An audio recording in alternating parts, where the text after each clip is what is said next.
गिबोनियों का छल 9। ये सुनकर हित्ती, एमोरी, कनानी, परिजी, हिब्बी और इबूसी जितने राजा यर्दन के इस पार पहाड़ी देश में और नीचे के देश में और लबानोन के सामने के महानगर के तट पर रहते थे, वे एक मन होकर यहोशू और इस्राएलियों से लड़ने को इकट्ठे हुए।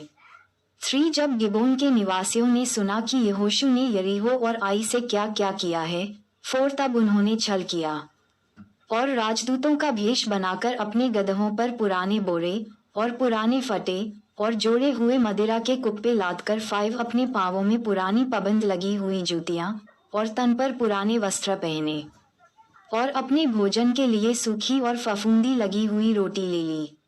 6 तब वे गिलगाल की छावनी में यहोशू के पास जाकर उससे और इजरायली पुरुषों से कहने लगे, हम दूर देश से आए हैं, इसलिए अब तुम हमसे वाचा बांधो। 7 इजरायली पुरुषों ने उन हिब्बियों से कहा, क्या जाने तुम हमारे मध्य में ही रहते हो, फिर हम तुमसे वाचा कैसे बांधे।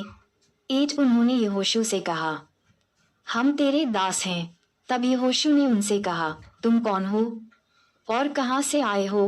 9 उन्होंने उससे कहा, तेरे दास बहुत दूर के देश से तेरे परमेश्वर यहोवा का नाम सुनकर आए हैं, क्योंकि हमने ये सब सुना है, अर्थात उसकी कीर्ति और जो कुछ उसने मिस्र में किया।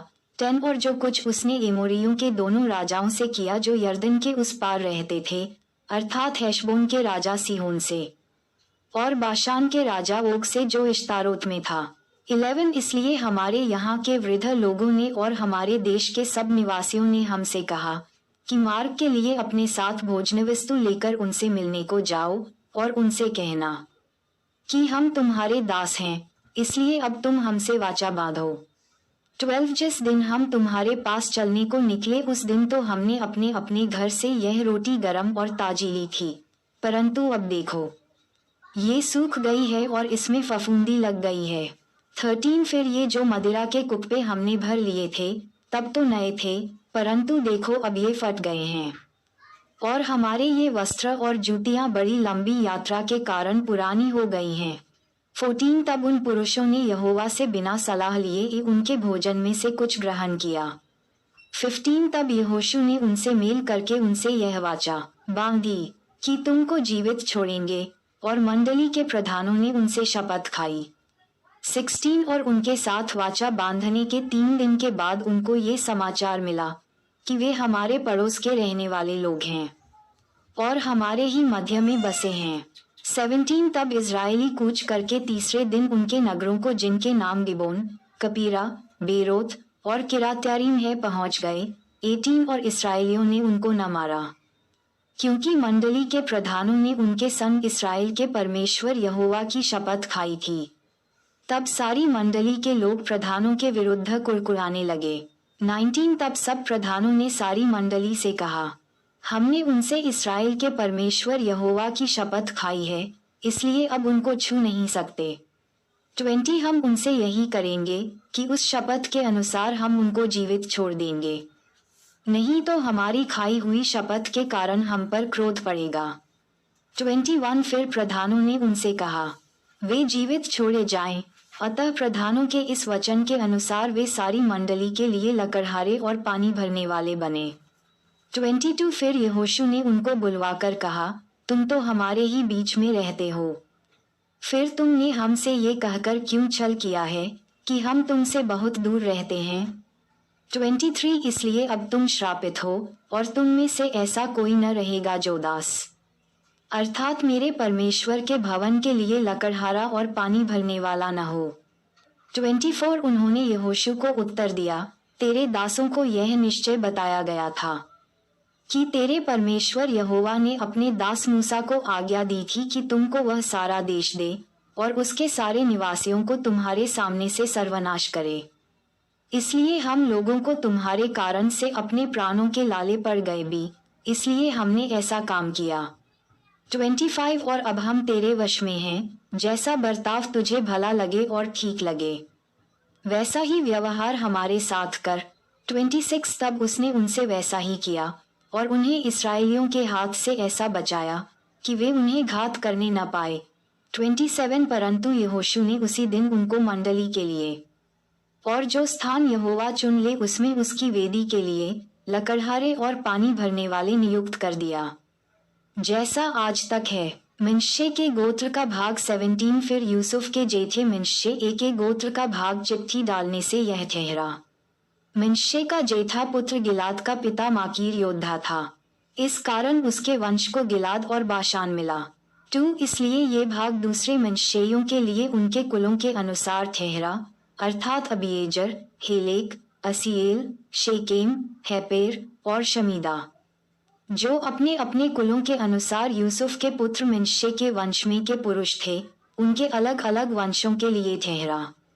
3 परंतु हेपेर जो गिलाद का पुत्र, माकीर का पोता और मिनश्शे का परपोता था, उसके पुत्र सलोफाद के बेटे नहीं बेटियां ही हुई, और उनके नाम महला, नोवा, होगला, मिल्का और तिरसा हैं।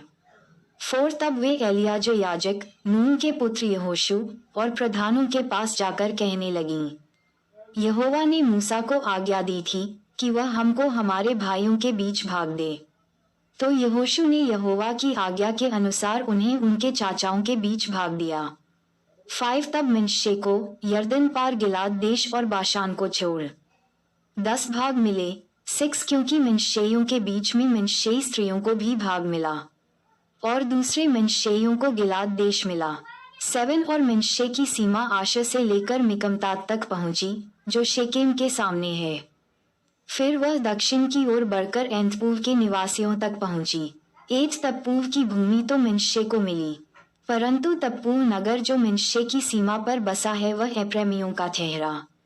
9 फिर वहां से वह सीमा काना की नदी तक उतरकर उसके दक्षिण की ओर तक पहुंच गई। ये नगर यद्यपि मिनश्शे के नगरों के बीच में थे तो भी एप्रैम के ठहरे, और मिनश्शे की सीमा उस नदी के उत्तर की ओर से जाकर समुद्र पर निकली। 10 दक्षिण की ओर का देश तो एप्रैम को और उत्तर की ओर का मिनश्शे को मिला, और उसकी सीमा समुद्र ठहरी, और वे उत्तर की ओर आशर से और पूर्व की ओर इस्साकार से जा मिलीं। 11 और मिनश्शे को इस्साकार और आशर अपने अपने नगरों समेत बेतशान, यिब्लाम और अपने नगरों समेत दोर के निवासी, और अपने नगरों समेत एंदोर के निवासी, और अपने नगरों समेत तानाक की निवासी, और अपने नगरों समेत मगिदो के निवासी, ये तीनों जो ऊंचे स्थानों पर बसे हैं मिले। 12 परंतु मिनश्शे उन नगरों के निवासियों को उनमें से नहीं निकाल सके, इसलिए कनानी उस देश में बसे रहे। 13 तो भी जब इजरायली सामर्थी हो गए, तब कनानियों से बेगारी तो कराने लगे, परंतु उनको पूरी रीति से निकाल बाहर न किया। 14 यूसुफ की संतान यहोशू से कहने लगी, हम तो गिनती में बहुत हैं, क्योंकि अब तक यहोवा हमें आशीष ही देता आया है। फिर तूने हमारे भाग के लिए चिट्ठी डालकर क्यों एक ही अंश दिया है? 15 यहोशू ने उनसे कहा, यदि तुम गिनती में बहुत हो और एप्रैम का पहाड़ी देश तुम्हारे लिए छोटा हो, तो परिज्जियों और रपाइयों का देश जो जंगल है उसमें जाकर पेड़ों को काट डालो। 16 यूसुफ की संतान ने कहा, वह पहाड़ी देश हमारे लिए छोटा है, और बेतशान और उसके नगरों में रहने वाले, और यिरेल की तराई में रहने वाले जितने कनानी नीचे के देश में रहते हैं, उन सभी के पास लोहे के रथ हैं।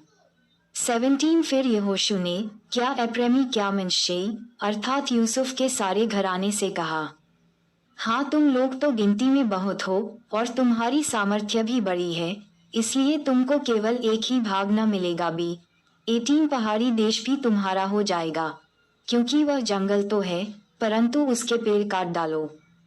तब उसके आसपास का देश भी तुम्हारा हो जाएगा, क्योंकि चाहे कनानी सामर्थी हों और उनके पास लोहे के रथ भी हों, तो भी तुम उन्हें वहां से निकाल सकोगे। माताएं एवं बहनों से निवेदन है कि अगर हमारी ये वीडियो आपको अच्छी लगी हो तो कृपया करके वीडियो को लाइक और सब्सक्राइब करना ना भूलें, क्योंकि हमारी वीडियो आप सब तक बहुत जल्दी पहुंचे। जय यीशु मसीह।